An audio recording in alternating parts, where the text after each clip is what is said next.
अस्सलाम वालेकुम शानी जट ਵੀਲਕ official channel ਵਿੱਚ ਤੁਹਾਨੂੰ ਸਭ ਨੂੰ ਬਹੁਤ-ਬਹੁਤ ਖੁਸ਼ਾਮਦੀਦ।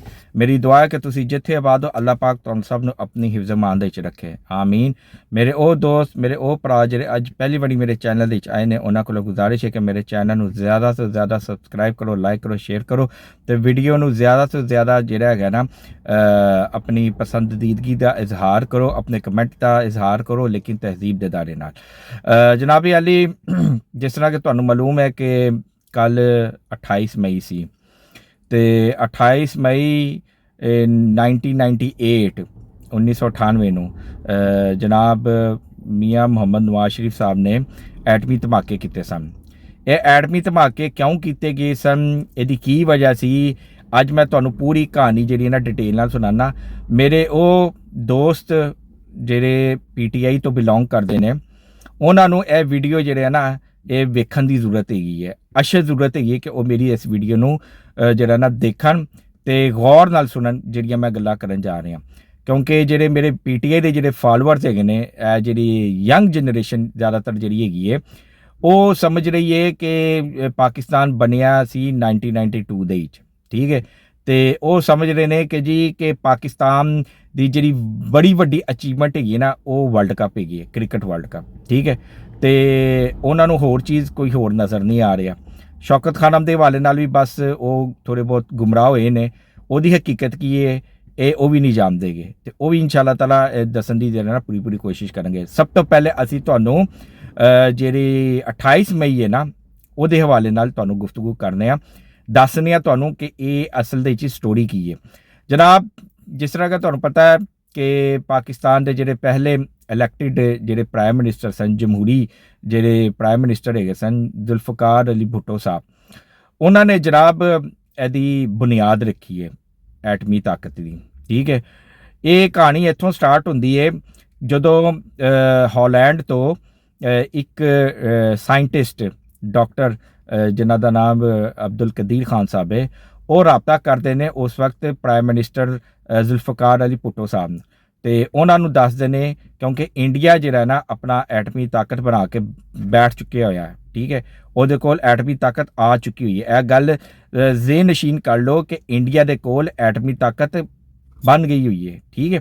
ਉਹਨਾਂ ਕੋਲ ਜਿਹੜਾ ਸੀ ਹਰ ਕਿਸਮ ਦਾ ਸਮਾਨ ਸੀ ਤੇ ਉਹ ਬਸ ਬਟਨ ਦਬਾਉਣਾ ਸੀ ਤੇ ਉਹਨੇ ਪਾਕਿਸਤਾਨ ਦੇ ਉੱਤੇ ਜਿਹੜਾ ਸੀ ਨਾ ਹਮਲਾ ਕਰ ਦੇਣੇ ਸਨ। ਬਹਰਹਾਲ, ਤੇ ਜਦੋਂ ਇਸ ਚੀਜ਼ ਨੂੰ ਭਾਂਪ ਲਿੱਤਾ ਉਸ ਵਕਤ ਦੀ ਗੌਰਮੈਂਟ ਨੇ, ਉਸ ਵਕਤ ਦੀ ਮਿਲਟਰੀ ਜਿਹੜੀ ਹੈਗੀ ਸੀ ਕਿਆਦਤ, ਉਹਨਾਂ ਨੇ ਜਦੋਂ ਭਾਂਪ ਲਿਆ ਤਾਂ ਫਿਰ ਉਹਨਾਂ ਨੇ ਤਈਆ ਕੀਤਾ ਕਿ ਜੀ ਕਿ ਸਾਨੂੰ ਵੀ ਜਿਹੜਾ ਨਾ ਕਿ ਹੁਣ ਆਪਣਾ ਜਿਹੜਾ ਨਾ ਐਟਮੀ ਤਾਕਤ ਜਿਹੜਾ ਨਾ ਬਣਾਉਣੀ ਚਾਹੀਦੀ ਹੈ, ਸਾਨੂੰ ਵੀ ਬੰਬ ਸ਼ੰਬ ਬਣਾਉਣਾ ਚਾਹੀਦਾ ਤਾਂ ਕਿ ਅਸੀਂ ਵੀ ਦੁਸ਼ਮਣ ਦੇ ਮੁਕਾਬਲੇ 'ਤੇ ਆਈਏ।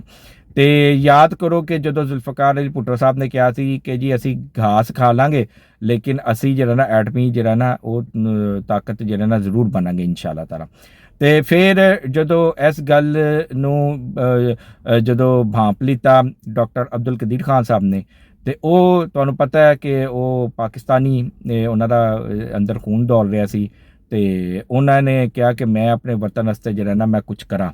ਤੇ ਉਹਨਾਂ ਨੇ ਫਿਰ ਰਾਬਤਾ ਕੀਤਾ ਜ਼ੁਲਫਕਾਰ ਅਲੀ ਭੁੱਟੋ ਸਾਹਿਬ ਨਾਲ, ਤੇ ਉਹਨਾਂ ਨੇ ਜਨਾਬ ਜਦੋਂ ਜ਼ੁਲਫਕਾਰ ਅਲੀ ਭੁੱਟੋ ਸਾਹਿਬ ਨੂੰ ਪਤਾ ਲੱਗਾ ਕਿ ਇਹ ਬੜੇ ਕਾਬਿਲ ਇਨਸਾਨ ਨੇ ਤੇ ਐਟਮੀ ਜਿਹੜੇ ਨਾ ਬਣਾ ਸਕਦੇ ਨੇ ਪਾਕਿਸਤਾਨ ਨੂੰ ਤਾਕਤ, ਤੇ ਕਾਫੀ ਸਲਾਹੀਅਤ ਰੱਖਦੇ ਨੇ, ਤੇ ਉਹਨਾਂ ਨੇ ਫੌਰਨ ਉਹਨਾਂ ਨੂੰ ਜਿਹੜਾ ਪਾਕਿਸਤਾਨ ਦੀ ਦਾਵਤ ਦਿੱਤੀ। ਤੇ ਜਨਾਬ ਡਾਕਟਰ ਅਬਦੁਲ ਕਦੀਰ ਖਾਨ ਸਾਹਿਬ ਹਾਲੈਂਡ ਤੋਂ ਆਪਣੀ ਨੌਕਰੀ, ਆਪਣਾ ਘਰ-ਬਾਰ ਸਭ ਕੁਝ ਛੱਡ ਕੇ ਤੇ ਬੀਵੀ ਬੱਚੇ ਸਮੇਤ ਜਿਹੜਾ ਸਨ ਨਾ ਉਹ ਪਾਕਿਸਤਾਨ ਆ ਗਏ। ਤੇ ਫਿਰ ਇੱਥੇ ਆ ਕੇ ਫਿਰ ਉਹਨਾਂ ਨੇ ਜਨਾਬ ਆਪਣਾ ਐਟਮੀ ਜਿਹੜਾ ਸੀ ਨਾ ਉਹ ਉਹਦੇ ਉੱਤੇ ਕੰਮ ਸ਼ੁਰੂ ਕਰ ਦਿੱਤਾ। ਫਿਰ ਉਹ ਤੋਂ ਬਾਅਦ ਹਾਲਾਤ ਤਬਦੀਲ ਹੋਏ ਕੁਛ ਇਸ ਤਰ੍ਹਾਂ ਕਿ ਫਿਰ ਜ਼ੁਲਫਕਾਰ ਅਲੀ ਭੁੱਟੋ ਸਾਹਿਬ ਨੂੰ ਇਸ ਚੀਜ਼ ਦੀ ਸਜ਼ਾ ਦਿੱਤੀ ਗਈ ਤੇ ਉਹਨਾਂ ਨੂੰ ਜਿਹੜਾ ਸੀ ਨਾ ਫਿਰ ਫਾਂਸੀ ਦੇ ਦਿੱਤੀ ਗਈ। ਲੇਕਿਨ ਉਹਨਾਂ ਦਾ ਅਸਲ ਜੁਰਮ ਜਿਹੜਾ ਸੀ ਉਹ ਇਹੀ ਸੀ ਕਿ ਉਹਨਾਂ ਨੇ ਪਾਕਿਸਤਾਨ ਦੇ ਵਿੱਚ ਐਟਮੀ ਤਾਕਤ ਦੀ ਬੁਨਿਆਦ ਰੱਖੀ, ਠੀਕ ਹੈ। ਫਿਰ ਜਨਾਬ ਉਦੋਂ ਬਾਅਦ ਇਸ ਚੀਜ਼ ਦੀ ਹਿਫਾਜ਼ਤ ਕੀਤੀ ਮੁਹਤਰਮਾ ਬੇਨਜ਼ੀਰ ਭੁੱਟੋ ਸ਼ਹੀਦ ਜਿਹੜੇ ਸਨ ਉਹਨਾਂ ਨੇ ਕੀਤੀ।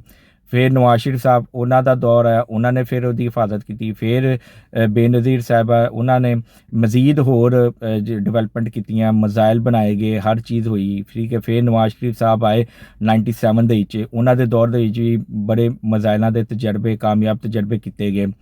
ਫਿਰ ਜਨਾਬ ਹੋਇਆ ਇਸ ਤਰ੍ਹਾਂ, ਜਦੋਂ 98 ਦਾ ਸਾਲ ਆਇਆ ਤੇ 11 ਮਈ ਨੂੰ ਜਿਹੜਾ ਸੀ ਨਾ 11 ਮਈ 1998 ਨੂੰ ਇੰਡੀਆ ਨੇ ਜਨਾਬ 5 ਧਮਾਕੇ ਕਰ ਦਿੱਤੇ। 5 ਧਮਾਕੇ ਕਰ ਦਿੱਤੇ 11 ਮਈ 1998 ਨੂੰ ਇੰਡੀਆ ਨੇ 5 ਧਮਾਕੇ ਕਰ ਦਿੱਤੇ।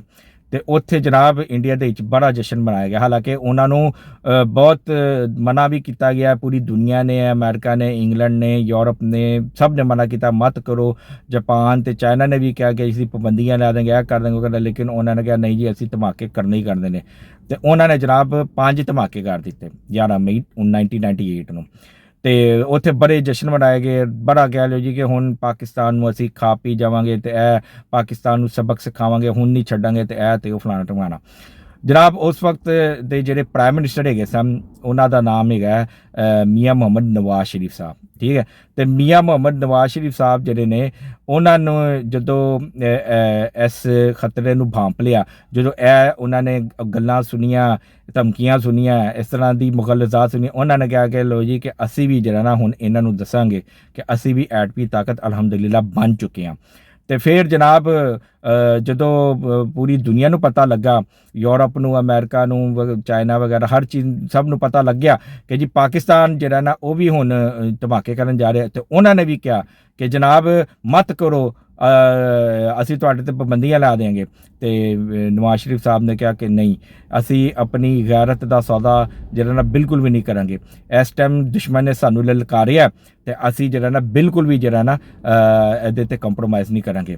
ਈਵਨ ਕਿ ਉਸ ਟਾਈਮ ਜਿਹੜੇ ਸਦਰ ਹੈਗੇ ਸਨ, ਪ੍ਰੈਜ਼ੀਡੈਂਟ ਸਨ ਅਮਰੀਕਾ ਦੇ, ਬਿਲ ਕਲਿੰਟਨ, ਠੀਕ ਹੈ, ਉਹਨੇ ਬਕਾਇਦਾ ਜਿਹੜਾ ਸੀ ਨਵਾਜ਼ ਸ਼ਰੀਫ ਸਾਹਿਬ ਨੂੰ ਪੇਸ਼ਕਸ਼ ਕੀਤੀ ਕਿ ਜੀ 5 ਮਿਲੀਅਨ ਡਾਲਰ ਦੀ ਪੇਸ਼ਕਸ਼ ਕੀਤੀ। ਇਹ ਤੁਸੀਂ YouTube ਦੇ ਵਿੱਚ ਚਲੇ ਜਾਓ ਤੇ ਉੱਥੇ ਬਿਲ ਕਲਿੰਟਨ ਦੀ ਤਕਰੀਰ ਪਾਓ ਤੇ ਉਹ ਉੱਥੇ ਤੁਹਾਨੂੰ ਬਿਲ ਕਲਿੰਟਨ ਦੀ ਉਹ ਤਕਰੀਰ ਜਿਹੜੀ ਨਾ ਉਹ ਮਿਲ ਜਾਏਗੀ ਕਿ ਜਿਹੜਾ ਉਹ ਆਪਣੇ ਲੋਕਾਂ ਦੇ ਨਾਲ ਖਿਤਾਬ ਕਰਕੇ ਕਹਿ ਰਿਹਾ ਕਿ ਮੈਂ ਨਵਾਜ਼ ਸ਼ਰੀਫ ਨੂੰ 5 ਮਿਲੀਅਨ ਡਾਲਰ ਦੀ ਆਫਰ ਕੀਤੀ ਕਿ ਮੈਂ ਤੈਨੂੰ ਦੇਣਾ, ਪਲੱਸ ਪਾਕਿਸਤਾਨ ਦੇ ਸਾਰੇ ਕਰਜ਼ੇ ਮਾਫ ਕਰ ਦੇਗਾ, ਸਾਰੇ ਕਰਜ਼ੇ ਖਤਮ ਕਰਾ ਦੇਗਾ, 1 ਰੁਪਈਆ ਤੇ 1 ਪੈਨੀ ਦੀ ਵੀ ਜਿਹੜੀ ਹੈ ਨਾ ਪਾਕਿਸਤਾਨ ਕਰਜ਼ ਦੇ ਵਿੱਚ ਮੁਬਤਲਾ ਨਹੀਂ ਰਹੇਗਾ। ਇਹ ਮੈਂ ਗਰੰਟੀ ਦਿੰਦਾ। ਤੇ ਪਾਕਿਸਤਾਨ ਬਿਲਕੁਲ ਇਸ ਤਰ੍ਹਾਂ ਦੁੱਧ ਦਾ ਧੁਲਿਆ ਹੋਇਆ ਹੋ ਜਾਏਗਾ ਤੇ ਕਰਜ਼ਿਆਂ ਤੋਂ ਪਾਕ ਹੋ ਜਾਏਗਾ।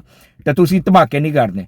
ਲੇਕਿਨ ਮੀਆਂ ਮੁਹੰਮਦ ਨਵਾਜ਼ ਸ਼ਰੀਫ ਸਾਹਿਬ ਨੇ ਕਿਹਾ ਕਿ ਮੈਨੂੰ ਤੁਸੀਂ ਭਾਵੇਂ ਪੂਰੀ ਦੁਨੀਆ ਵੀ ਲਿਆ ਕੇ ਰੱਖ ਦਿਓਗੇ ਨਾ, ਜਾਂ ਭਾਵੇਂ ਤੁਸੀਂ ਮੈਨੂੰ ਕਹਿ ਦੋਗੇ ਕਿ ਜੀ ਕਿ ਅੱਧਾ ਯੂਰਪ ਮੈਂ ਤੁਹਾਡੇ ਨਾਮ ਕਰਨਾ, ਲੇਕਿਨ ਮੈਂ ਫਿਰ ਵੀ ਜਿਹੜਾ ਨਾ ਆਪਣੀ ਗੈਰਤ ਦਾ ਸੌਦਾ ਨਹੀਂ ਕਰਨਾ। ਅਸੀਂ ਗਯੂਰ ਕੌਮ ਆ, ਪਾਕਿਸਤਾਨੀ ਇੱਕ ਗਯੂਰ ਕੌਮ ਹੈ, ਤੇ ਲਿਹਾਜ਼ਾ ਅਸੀਂ ਆਪਣੀ ਖੁਦਦਾਰੀ ਤੇ ਗੈਰਤ ਦਾ ਸੌਦਾ ਬਿਲਕੁਲ ਵੀ ਨਹੀਂ ਕਰਾਂਗੇ, ਉਹਦੇ ਉੱਤੇ ਬਿਲਕੁਲ ਵੀ ਕੰਪਰੋਮਾਈਜ਼ ਨਹੀਂ ਕਰਾਂਗੇ।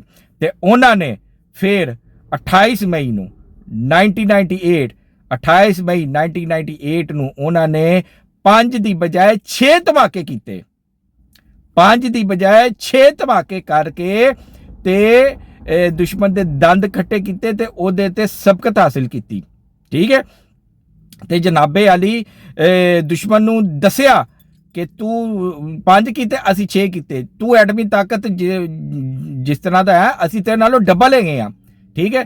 ਤੇ ਲਿਹਾਜ਼ਾ ਸਾਡੇ ਨਾਲ ਪੰਗਾ ਲੈਣ ਤੋਂ ਨਾ ਤੂੰ 10 ਨਹੀਂ 100 ਵਾਰੀ ਸੋਚੀ ਕਿ ਹਾਂ ਬਈ ਕਿ ਅਸੀਂ ਪੰਗਾ ਲਈਏ ਪਾਕਿਸਤਾਨ ਦੇ ਨਾਲ ਕਿ ਨਾ ਲਈਏ। ਉਸ ਟਾਈਮ ਇੰਡੀਆ ਦਾ ਜਿਹੜਾ ਪ੍ਰਾਈਮ ਮਿਨਿਸਟਰ ਹੈਗਾ ਸੀ ਨਾ, ਉਹ ਜਿਹੜਾ ਸੀ ਉਹ ਮਰ ਗਿਆ, ਉਹਦਾ ਨਾਮ ਹੁਣ ਮੇਰੇ ਜ਼ਿਹਨ ਦੇ ਵਿੱਚ ਨਹੀਂ ਆ ਰਿਹਾ, ਅੱਗੇ ਚੱਲ ਕੇ ਹੁਣੀ ਉਹਦਾ ਨਾਮ ਆ ਜਾਂਦਾ। ਤੇ ਉਹ ਜਨਾਬ ਜਿਹੜਾ ਸੀ ਨਾ ਪ੍ਰਾਈਮ ਮਿਨਿਸਟਰ, ਤੇ ਉਹ ਜ਼ਰਾ ਥੋੜਾ ਜਿਹਾ ਡਰ ਗਿਆ, ਠੀਕ ਹੈ। ਤੇ ਅਸੀਂ ਪਾਕਿਸਤਾਨ ਦੇ ਵਿੱਚ ਜਨਾਬ ਜਸ਼ਨ ਮਨਾਏ, ਠੀਕ ਹੈ, ਤੇ ਮਠਾਈਆਂ ਤਕਸੀਮ ਕੀਤਾ, ਬਕਾਇਦਾ ਫਾਇਰਿੰਗ ਕੀ, ਹਵਾਈ ਫਾਇਰਿੰਗ ਕੀਤੀ, ਪੂਰੀ ਕੌਮ ਨੇ ਜਸ਼ਨ ਮਨਾਇਆ ਕਿ ਲੋ ਜੀ ਕਿ ਅਸੀਂ ਐਟਮੀ ਤਾਕਤ ਬਣ ਗਏ। ਤੇ ਨਵਾਜ਼ ਸ਼ਰੀਫ ਸਾਹਿਬ ਨੇ 5 ਦੇ ਮੁਕਾਬਲੇ 'ਚ 6 ਧਮਾਕੇ ਕਰਕੇ ਪਾਕਿਸਤਾਨ ਨੂੰ ਐਟਮੀ ਤਾਕਤ ਬਣਾਇਆ, ਠੀਕ ਹੈ। ਤੇ ਜਨਾਬ ਜਿਹੜੇ ਇਸ ਨੇਕ ਕੰਮ ਦੇ ਵਿੱਚ ਸ਼ਰੀਕ ਨੇ, ਉਹਦੇ ਵਿੱਚ ਸਭ ਤੋਂ ਪਹਿਲੇ ਤਾਂ ਜ਼ੁਲਫਕਾਰ ਅਲੀ ਭੁੱਟੋ ਨੇ, ਠੀਕ ਹੈ। ਫਿਰ ਆਪਣੇ ਡਾਕਟਰ ਅਬਦੁਲ ਕਦੀਰ ਖਾਨ ਸਾਹਿਬ ਜਿਨ੍ਹਾਂ ਨੇ ਐਟਮੀ ਤਾਕਤ ਬਣਾਇਆ ਸਾਨੂੰ। ਫਿਰ ਡਾਕਟਰ ਸਮਰ ਮੁਬਾਰਕ ਹੈਗੇ ਨੇ, ਸਮਰ ਮੁਬਾਰਕ ਸਾਹਿਬ ਨੇ, ਉਹਨਾਂ ਨੇ ਆਪਣਾ ਹਿੱਸਾ ਪਾਇਆ।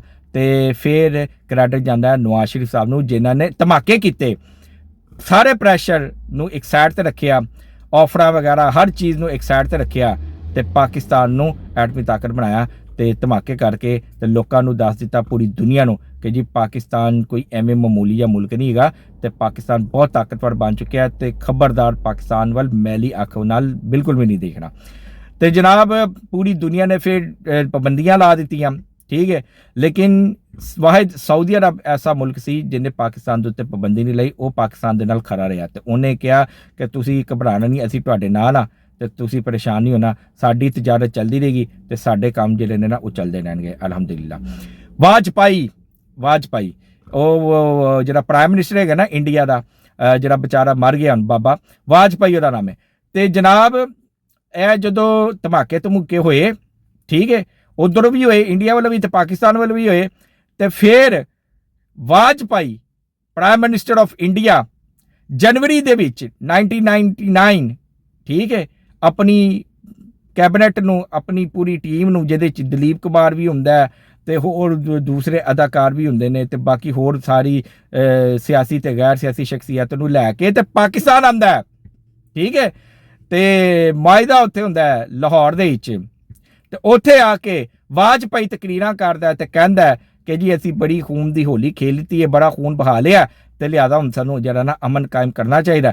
ਤੇ ਉਹਨੇ ਇੱਥੋਂ ਤੱਕ ਕਹਿ ਦਿੱਤਾ ਵਾਜਪਾਈ ਨੇ ਕਿ ਜੀ ਕਿ ਸਾਨੂੰ ਕਸ਼ਮੀਰ ਦਾ ਮਸਲਾ ਜਿਹੜਾ ਨਾ ਹੁਣ ਬੈਠ ਕੇ ਇਹਨੂੰ ਹੱਲ ਕਰਨਾ ਜਿਹੜਾ ਨਾ ਉਹ ਚਾਹੀਦਾ, ਇਹ ਹੁਣ ਬਹੁਤ ਜ਼ਰੂਰੀ ਹੋ ਗਿਆ, ਕਿਉਂਕਿ ਜੇ ਇਹ ਮਸਲਾ ਹੱਲ ਨਾ ਕੀਤਾ ਤੇ ਫਿਰ ਇਹ ਦੋਵੇਂ ਮੁਲਕ ਜਿਹੜੇ ਨੇ ਨਾ ਉਹ ਤਬਾਹ ਬਰਬਾਦ ਹੋ ਜਾਣਗੇ, ਕਿਉਂਕਿ ਦੋਵਾਂ ਕੋਲ ਜਿਹੜਾ ਨਾ ਐਟਮੀ ਤਾਕਤ ਹੈ। ਇਹ ਗੱਲ ਜ਼ਿਹਨ 'ਚ ਰੱਖੋ। ਨਵਾਜ਼ ਸ਼ਰੀਫ ਨੇ ਧਮਾਕੇ ਕੀਤੇ 5 ਦੇ ਮੁਕਾਬਲੇ 'ਚ 6, ਤੇ ਇੰਡੀਆ ਦਾ ਪ੍ਰਾਈਮ ਮਿਨਿਸਟਰ ਪਾਕਿਸਤਾਨ ਆਇਆ ਵਾਘਾ ਬਾਰਡਰ ਦੇ ਜ਼ਰੀਏ, ਠੀਕ ਹੈ, ਤੇ ਨਵਾਜ਼ ਸ਼ਰੀਫ ਸਾਹਿਬ ਨੇ ਉਹਦਾ ਇਸਤਕਬਾਲ ਕੀਤਾ ਤੇ ਮਨਾਰੇ ਪਾਕਿਸਤਾਨ ਜਿਹੜਾ ਸੀ ਉੱਥੇ ਇਹਨਾਂ ਨੇ ਆਪਣੇ ਮੁਆਹਦਾ ਕੀਤਾ ਤੇ ਉੱਥੇ ਦਸਤਖਤ ਹੋਏ ਤੇ ਉੱਥੇ ਜਨਾਬ ਤਈਆ ਕੀਤਾ ਗਿਆ ਕਿ ਹੁਣ ਜਿਹੜਾ ਨਾ ਅਸੀਂ ਆਰਾਮ ਨਾਲ ਰਹਾਂਗੇ, ਅਮਨ ਨਾਲ ਰਹਾਂਗੇ, ਸਕੂਨ ਨਾਲ ਰਹਾਂਗੇ, ਸ਼ਾਂਤੀ ਦੇ ਨਾਲ ਰਹਾਂਗੇ ਤੇ ਕਸ਼ਮੀਰ ਦਾ ਮਸਲਾ ਹੱਲ ਕਰਾਂਗੇ, ਠੀਕ ਹੈ। ਲੇਕਿਨ ਫਿਰ ਬਾਅਦ ਦੇ ਵਿੱਚੋਂ ਮੁਸ਼ਰਫ ਸਾਹਿਬ ਨੇ ਕੂ ਕਰ ਦਿੱਤਾ ਤੇ ਉਹ ਸਾਰਾ ਕੰਮ ਚੌਪਟ ਹੋ ਗਿਆ। ਕਾਰਗਲ ਦਾ ਵਾਕਿਆ ਹੋਇਆ ਤੇ ਫਿਰ ਉਹ ਕਾਰਗਲ ਦੇ ਵਿੱਚ ਫਿਰ ਤੁਹਾਨੂੰ ਪਤਾ ਫਿਰ ਉਹ ਬੜੀ ਖਿਚੜੀ ਪੱਕੀ ਇੱਧਰ ਉੱਧਰ ਹੋਇਆ, ਸਾਰੀਆਂ ਗੱਲਾਂ ਤੁਹਾਨੂੰ ਪਤਾ ਹੈ ਕਿ ਉੱਥੇ ਫਿਰ ਹੋਇਆ ਕੀ ਸੀ। ਤੇ ਉਹਦੇ ਬਾਅਦ ਜਿਹੜਾ ਸੀ ਨਾ, ਜਿਹੜਾ ਪੀਸ ਪ੍ਰੋਸੈਸ ਸਟਾਰਟ ਹੋ ਗਿਆ ਸੀ ਤੇ ਉਹ ਫਿਰ ਵਿੱਚ ਹੀ ਰਹਿ ਗਿਆ ਤੇ ਖਤਮ ਹੋ ਗਿਆ ਉਹ ਦਿਨ। ਤੇ ਅੱਜ ਦਾ ਦਿਨ ਹਾਲੇ ਤੱਕ ਉਹ ਜਿਹੜਾ ਨਾ ਪੀਸ ਪ੍ਰੋਸੈਸ ਨਹੀਂ ਚੱਲ ਪਾ ਰਿਹਾ। ਤੇ ਇਹ ਭਾਜਨ ਸਟੋਰੀ ਹੈਗੀ ਜੇ 28 ਮਈ ਦੀ ਯੌਮ ਤਕਬੀਰ ਅਸੀਂ ਐਸੇ ਕੋਲੋਂ ਮਨਾਉਂਦੇ ਹਾਂ, ਠੀਕ ਹੈ। ਯੌਮ ਤਕਬੀਰ ਨਾਮ ਹੀ ਐਸੇ ਕੋਲੋਂ ਦਿੱਤਾ ਗਿਆ ਸੀ ਕਿ ਅਸੀਂ 28 ਮਈ ਨੂੰ ਜਿਹੜਾ ਸੀ ਧਮਾਕੇ ਕੀਤੇ ਸਨ ਤੇ ਹਰ ਸਾਲ ਅਸੀਂ 28 ਮਈ ਨੂੰ ਅਲਹਮਦੁਲਿਲਾ ਜਿਹੜਾ ਨਾ ਜੋਸ਼ ਤੇ ਜਜ਼ਬੇ ਦੇ ਨਾਲ ਇਸ ਦਿਨ ਨੂੰ ਮਨਾਉਂਦੇ ਹਾਂ ਤੇ ਅਸੀਂ ਪੂਰੀ ਦੁਨੀਆ ਨੂੰ ਦੱਸਦੇ ਹਾਂ ਕਿ ਅਸੀਂ ਇੱਕ ਐਟਮੀ ਤਾਕਤ ਹੈਗੇ ਹਾਂ। ਤੇ ਲਿਹਾਜ਼ਾ ਸਾਡੇ ਨਾਲ ਜਿਹੜਾ ਨਾ ਬਿਲਕੁਲ ਵੀ ਪੰਗਾ ਨਹੀਂ ਲੈਣਾ। ਸਾਨੂੰ ਨਾ ਹੀ ਈਰਾਨ ਸਮਝੋ ਤੇ ਸਾਨੂੰ ਨਾ ਹੀ ਲਿਬੀਆ ਸਮਝੋ ਤੇ ਨਾ ਹੀ ਸਾਨੂੰ ਯਮਨ ਸਮਝੋ ਤੇ ਨਾ ਹੀ ਸਾਨੂੰ ਕੋਈ ਜਿਹੜਾ ਨਾ ਕਿ ਮਾਮੂਲੀ ਮੁਲਕ ਸਮਝੋ। ਅਸੀਂ ਇੱਕ ਤਾਕਤਵਰ ਮੁਲਕ ਆ ਤੇ ਲਿਹਾਜ਼ਾ ਸਾਨੂੰ ਜਿਹੜਾ ਨਾ ਮਤ ਛੇੜਨਾ, ਜੇ ਛੇੜੋਗੇ ਤੇ ਫਿਰ ਤਬਾਹੀ ਆਏਗੀ, ਹੋਰ ਕੁਝ ਨਹੀਂ ਆਏਗੀ। ਇਹੀ ਕੁਝ ਪਿਛਲੇ ਸਾਲ ਹੋਇਆ ਸੀ, ਪਿਛਲੇ ਸਾਲ 2025 10 ਮਈ 2025 ਜਦੋਂ ਪਾਕਿਸਤਾਨ ਨੂੰ ਪ੍ਰੈਸ਼ਰਾਈਜ਼ ਕੀਤਾ ਜਾ ਰਿਹਾ ਸੀ। ਇੰਡੀਆ ਨੇ ਜਦੋਂ ਆਪਣਾ ਪਹਿਲਗਾਮ ਦਾ ਜੋ ਵੀ ਸੀ ਆਪਣਾ ਇੱਕ ਡਰਾਮਾ ਰਚਾਇਆ ਤੇ ਉਹਦੇ ਆੜ ਦੇ ਵਿੱਚ ਪਾਕਿਸਤਾਨ ਤੇ ਹਮਲਾ ਕੀਤਾ, ਮਸਜਿਦਾਂ ਸ਼ਹੀਦ ਕਰ ਦਿੱਤੀਆਂ, ਸਾਡੇ ਸ਼ਹਿਰੀ ਸ਼ਹੀਦ ਕਰ ਦਿੱਤੇ ਤੇ ਫਿਰ ਬੜਾ ਉਹਨੇ ਬੜਕਾ ਮਾਰਿਆ ਜੀ ਅਸੀਂ ਇਹ ਕਰ ਲਿਆ ਉਹ ਕਰ ਲਿਆ। ਤੇ ਫਿਰ ਪਾਕਿਸਤਾਨ ਨੂੰ ਮਨਾ ਕੀਤਾ ਜਾ ਰਿਹਾ ਸੀ ਕਿ ਤੁਸੀਂ ਕੁਝ ਨਹੀਂ ਕਰਨਾ, ਉਹ ਜੋ ਕਰਕੇ ਚਲਾ ਗਿਆ ਬਸ ਛੱਡ ਦਿਓ, ਮਿੱਟੀ ਪਾਓ, ਤੁਸੀਂ ਕੁਝ ਨਹੀਂ ਕਰਨਾ। ਲੇਕਿਨ ਪਾਕਿਸਤਾਨ ਦੇ ਇਸ ਵਕਤ ਦੇ ਪ੍ਰਾਈਮ ਮਿਨਿਸਟਰ ਮੀਆਂ ਸ਼ਹਬਾਜ਼ ਸ਼ਰੀਫ ਸਾਹਿਬ ਤੇ ਜਨਰਲ ਆਸਿਮ ਮਨੀਰ ਸਾਹਿਬ ਨੇ ਜਿਹੜਾ ਸੀ ਇਹ ਵਾਅਦਾ ਪੈਗਾਮ ਦਿੱਤਾ ਕਿ ਜਨਾਬ ਅਸੀਂ ਆਪਣੀ ਗੈਰਤ ਤੇ ਆਪਣੀ ਖੁਦਦਾਰੀ ਦੇ ਉੱਤੇ ਬਿਲਕੁਲ ਵੀ ਕੰਪਰੋਮਾਈਜ਼ ਨਹੀਂ ਕਰਾਂਗੇ, ਬਿਲਕੁਲ ਵੀ ਸਮਝੌਤਾ ਨਹੀਂ ਕਰਾਂਗੇ, ਅਸੀਂ ਦੁਸ਼ਮਣ ਦਾ ਮੁਕਾਬਲਾ ਕਰਾਂਗੇ, ਉਹਨੂੰ ਜਵਾਬ ਦੇਵਾਂਗੇ। ਤੇ ਫਿਰ 10 ਮਈ 2025 ਨੂੰ 4 ਘੰਟੇ ਦੇ ਵਿੱਚ ਵੱਡੇ ਦੁਸ਼ਮਣ ਨੂੰ ਅਸੀਂ ਢੇਰ ਕਰ ਦਿੱਤਾ ਤੇ ਪੂਰੀ ਦੁਨੀਆ ਹੈਰਾਨ ਹੋ ਗਈ ਕਿ ਇਹਨਾਂ ਨੇ ਕੀਤਾ ਕੀ ਹੈ। ਜਨਾਬ 8 ਤੇ ਡੋਨਲਡ ਟਰੰਪ ਕਹਿ ਰਹੇ ਨਾ ਕਿ ਜੀ ਇਹਨਾਂ ਨੇ 11 ਜਹਾਜ਼ ਜਿਹੜੇ ਫਲਾਈ ਕਰਦੇ ਸਨ, ਜਿਹਦੇ 'ਚ ਇਹਨਾਂ ਦਾ ਉਹ ਰਾਫੇਲ ਵੀ ਸੀ, ਠੀਕ ਹੈ, ਉਹ ਜਹਾਜ਼ ਅਸੀਂ ਡਗਾਏ। ਉਸ ਤੋਂ ਇਲਾਵਾ 20 ਪਲੱਸ ਜਹਾਜ਼ ਜਿਹੜੇ ਗਰਾਊਂਡਡ ਸਨ ਉਹ ਵੀ ਤਬਾਹ ਕਰ ਦਿੱਤੇ। ਫਿਰ S-400 ਸਿਸਟਮ ਜਿਹੜਾ ਇਹਨਾਂ ਦੇ ਹੈਗਾ ਸੀ ਉਹ ਵੀ ਤਬਾਹ ਕਰ ਦਿੱਤਾ ਇਹਨਾਂ ਦਾ, ਤੇ ਇਹਨਾਂ ਨੁਕਸਾਨ ਕੀਤਾ ਕਿ ਇੰਡੀਆ ਹਾਲੇ ਤੱਕ ਜਿਹੜਾ ਨਾ ਆਪਣੇ ਜ਼ਖਮ ਜਿਹੜਾ ਨਾ ਉਹ ਚੱਟਦਾ ਪਿਆ ਕਿ ਉਹ ਭਰਦੇ ਨਹੀਂ ਪਏਗੇ। ਠੀਕ ਹੈ, $1 ਟ੍ਰਿਲੀਅਨ ਦਾ ਨੁਕਸਾਨ ਹੋਇਆ ਸੀ, $1 ਟ੍ਰਿਲੀਅਨ ਦਾ ਨੁਕਸਾਨ ਹੋਇਆ ਇੰਡੀਆ ਦਾ। ਸਮਝ ਆ ਰਹੀ ਹੈ? ਇਹ ਗੱਲ ਮੋਦੀ ਦੱਸ ਨਹੀਂ ਰਿਹਾ ਆਪਣੀ ਕੌਮ ਨੂੰ, ਤੇ ਜਿਹੜਾ ਪਾਕਿਸਤਾਨ ਨੇ ਨੁਕਸਾਨ ਕੀਤਾ। ਬਹਰਹਾਲ ਗੱਲ ਨੂੰ ਮੁਖਤਸਰ ਕਰਨੇ ਆ ਕਿ ਜਨਾਬ 28 ਮਈ ਨੂੰ ਹਰ ਗਯੂਰ ਪਾਕਿਸਤਾਨੀ ਬੱਚਾ ਹੋਏ ਭਾਵੇਂ ਜਵਾਨ ਹੈ ਤੇ ਭਾਵੇਂ ਬੁੱਢਾ ਹੋਏ ਤੇ ਉਹ ਜਿਹੜਾ ਨਾ ਇਸ ਦਿਨ ਨੂੰ ਜੋਸ਼ ਤੇ ਵਲਵਲੇ ਨਾਲ ਮਨਾਉਂਦਾ ਤੇ 28 ਮਈ ਦੀ ਯਾਦ ਨੂੰ ਤਾਜ਼ਾ ਕਰਦਾ। ਤੇ ਲਿਹਾਜ਼ਾ ਪੂਰੀ ਕੌਮ ਨੂੰ ਜਿਹੜਾ ਨਾ ਮੈਂ ਤੇ ਮੇਰੀ ਟੀਮ ਜਿਹੜੀ ਹੈ ਸ਼ਾਨੀ ਜੱਟ ਦੀ ਜਿਹੜੀ ਟੀਮ ਹੈ ਉਹਦੇ ਵੱਲੋਂ ਤੁਹਾਨੂੰ ਬਹੁਤ ਬਹੁਤ ਯੌਮ ਤਕਬੀਰ 28 ਮਈ ਦਾ ਦਿਨ ਮੁਬਾਰਕ ਹੋਏ। ਤੇ ਦੁਆ ਕਰੋ ਕਿ ਪਾਕਿਸਤਾਨ ਕਾਇਮ ਦਾਇਮ ਰਵੇ, ਕਿਆਮਤ ਤੱਕ ਪਾਕਿਸਤਾਨ ਮਜ਼ਬੂਤ ਰਵੇ ਤੇ ਪਾਕਿਸਤਾਨ ਦੁਸ਼ਮਣਾਂ ਦਾ ਜਿਹੜਾ ਨਾ ਡਟ ਕੇ ਮੁਕਾਬਲਾ ਕਰਦਾ ਰਹੇ। ਇਹ ਵਕਤ ਹੈ ਆਪਣੇ ਮੁਲਕ ਦੇ ਨਾਲ ਖੜੇ ਹੁੰਦਾ, ਇਹ ਵਕਤ ਹੈ ਆਪਣੀ ਹਕੂਮਤ ਦੇ ਨਾਲ ਖੜੇ ਹੁੰਦਾ, ਇਹ ਵਕਤ ਹੈ ਆਪਣੀ ਫੌਜ ਦੇ ਨਾਲ ਖੜੇ ਹੁੰਦਾ। ਤੇ ਜਿਹੜਾ ਪਾਕਿਸਤਾਨ ਦੇ ਨਾਲ ਨਹੀਂ ਖੜਾ, ਹਕੂਮਤ ਨਾਲ ਨਹੀਂ ਖੜਾ, ਫੌਜ ਨਾਲ ਨਹੀਂ ਖੜਾ, ਉਹ ਸਮਝ ਲਓ ਕਿ ਉਹ ਪਾਕਿਸਤਾਨੀ ਨਹੀਂ ਹੈਗਾ, ਉਹਦੀ ਰਗਾਂ ਦੇ ਵਿੱਚ ਜਿਹੜਾ ਨਾ ਉਹ ਖਾਨਦਾਨੀ ਖੂਨ ਹੀ ਨਹੀਂ ਦੌੜ ਰਿਹਾ। ਤੇ ਉਹ ਤੁਹਾਨੂੰ ਪਤਾ ਕਿ ਉਹ ਕੌਣ ਲੋਕ ਨੇ ਜਿਹੜੇ ਇਸ ਟਾਈਮ ਪਾਕਿਸਤਾਨ ਦੇ ਉੱਤੇ ਬਕਵਾਸਿਆਤ ਕਰ ਰਹੇ ਨੇ, ਜੰਮੇ ਪਲੇ ਪਾਕਿਸਤਾਨ ਦੇ ਵਿੱਚ ਨੇ ਤੇ ਇਧਰੋਂ ਦੌੜ ਗਏ ਨੇ, ਭਗੌੜੇ ਹੋ ਗਏ ਨੇ ਤੇ ਦੁਸ਼ਮਣ ਦੇ ਜਿਹੜੇ ਨੇ ਏਜੰਡੇ ਦੇ ਉੱਤੇ ਕੰਮ ਕਰ ਰਹੇ ਨੇ। ਉਹ ਕੌਣ ਹੈ ਤੁਸੀਂ ਵੀ ਜਾਣਦੇ। ਬਹਰਹਾਲ ਇਹ ਮੈਂ ਤੁਹਾਨੂੰ ਇੱਕ ਕਹਾਣੀ ਦੱਸਣੀ ਸੀ 28 ਮਈ ਦੇ ਹਵਾਲੇ ਨਾਲ ਕਿ ਯੌਮ ਤਕਬੀਰ ਅਸੀਂ ਕਿਉਂ ਮਨਾਉਂਦੇ ਆ, ਪਿੱਛੇ ਬੈਕਗਰਾਉਂਡ ਕੀ ਹੈ, ਸਟੋਰੀ ਕੀ ਹੈ, ਇਹ ਤੁਹਾਨੂੰ ਮੈਂ ਬਿਲਕੁਲ ਜਿਹੜਾ ਸੀ ਨਾ A to Z ਜਿਹੜਾ ਨਾ ਸਾਰੀ ਦੱਸ ਦਿੱਤੀ ਹੈ। ਤੇ ਜੋ ਮਾਲੂਮਾਤ ਸਨ ਮੈਂ ਤੁਹਾਨੂੰ ਦੇ ਦਿੱਤੀਆਂ ਨੇ ਤੇ ਤੁਸੀਂ ਆਪਣੇ ਖਿਆਲਾਤ ਦਾ ਇਜ਼ਹਾਰ ਜ਼ਰੂਰ ਕਰਨਾ, ਲੇਕਿਨ ਤਹਿਜ਼ੀਬ ਦੇ ਦਾਇਰੇ ਨਾਲ ਤੇ ਆਪਣਾ ਵੀਲੌਗ ਐਸੇ ਨਾਰੇ ਦੇ ਨਾਲ ख़त्म ਕਰਨੇ ਆ ਕਿ ਪਾਕਿਸਤਾਨ ਹਮੇਸ਼ਾ ਜ਼ਿੰਦਾਬਾਦ। ਤੇ ਪੂਰੀ ਕੌਮ ਨੂੰ 28 ਮਈ ਯੌਮ ਤਕਬੀਰ ਬਹੁਤ ਬਹੁਤ ਮੁਬਾਰਕ ਹੋਏ।